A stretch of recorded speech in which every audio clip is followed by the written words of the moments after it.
Today I want to look at what happens when you've made macarons, things go wrong, and now you want to salvage the macaron shells so they don't go to waste. Today I'm going to experiment with putting these macaron shells that were made from my overwhipped and underwhipped meringue tutorial macaron videos, and I'm going to put them into cupcakes, and I'm going to use the Miette cookbook's hot milk cake recipe. It is one of my favorites, and it is absolutely an amazing jumping off point for all kinds of adaptations. Basically, you start off by melting the butter into the milk and then setting that aside to cool, and while that cools, I like to do all my other prep, so I make sure to do that first.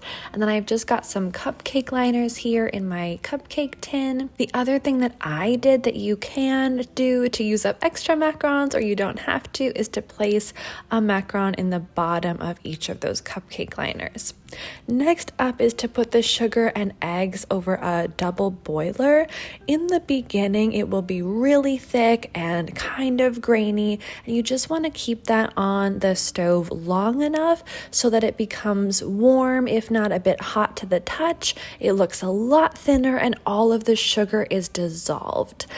While that is happening, I'm combining all my dry ingredients, and finally I am ready to go and make these cupcakes. The egg and sugar mixture I'm putting into my stand mixer to whip on a pretty high speed. You can just see the steam rising up there. And I'm going to continue whipping until this has cooled off basically to room temperature or just a little bit warm.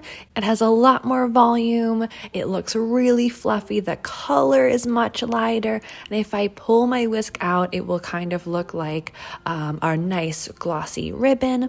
At that stage, I'm going to just whisk in my flour and the other dry ingredients. You want to be careful, like with any kind of cake mix or batter, you want to mix things in, but you don't want to go crazy and just like walk away while this is happening. So once you don't see any dry ingredients, it's a good time to stop, scrape down the sides of your bowl, and then stream in the mostly cooled hot milk mixture. You don't want to do this right away. You don't want it to be hot, and that's why it's super important to do that step first before anything else.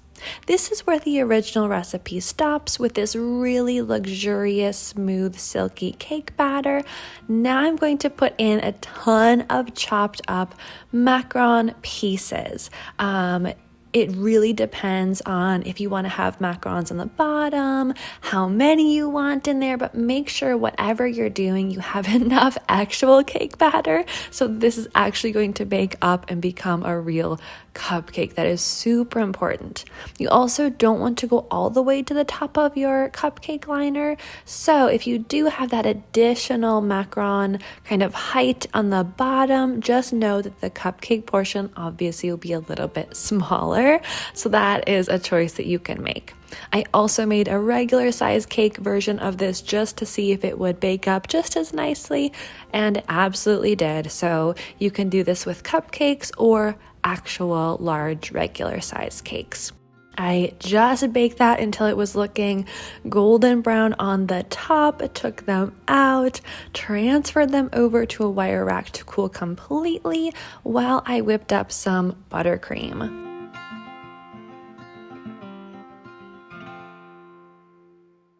Let me just show you the inside here so you can take a peek at what it looks like. Definitely the macaron on the bottom, the little bits of batter that got around that browned a little bit more, and the longer it cooled, that kind of became a little bit of a crunchy base, though immediately out of the oven and while it was still warm, it was really soft and luxurious. I loved having the pink macaron shells in here. It was super vibrant. I took a couple other shells, smashed them them to bits with a rolling pin, and I'm going to use those as sprinkles on top of the buttercream. I just use my standard Italian method meringue buttercream here, and I'm going to pipe a little bit on top with a star tip. I have this flavored with both vanilla and almond extracts to give it a super like vanilla macaron, almond macaron kind of vibe. And then I'm sprinkling those crushed up pieces of macarons right over the top, and ta-da, it is done. Honestly, I think this is a fantastic way to use up some macaron shells that are not perfect if they're lopsided or a little bit exploded, but they're not completely destroyed if they're undercooked or like all gross and squishy. Like, that's not going to work so well. But if you have a macaron that is mostly right, but it just didn't turn out, it's not going to be a beautiful macaron, this is the perfect way to repurpose them. I hope you give these a try. If you do, make sure to tag me on Instagram. I love to see your end result. You can always find me at Maddie Brame on Instagram for more pictures and behind the scenes. Until next time, I hope you have a wonderful day. Bye!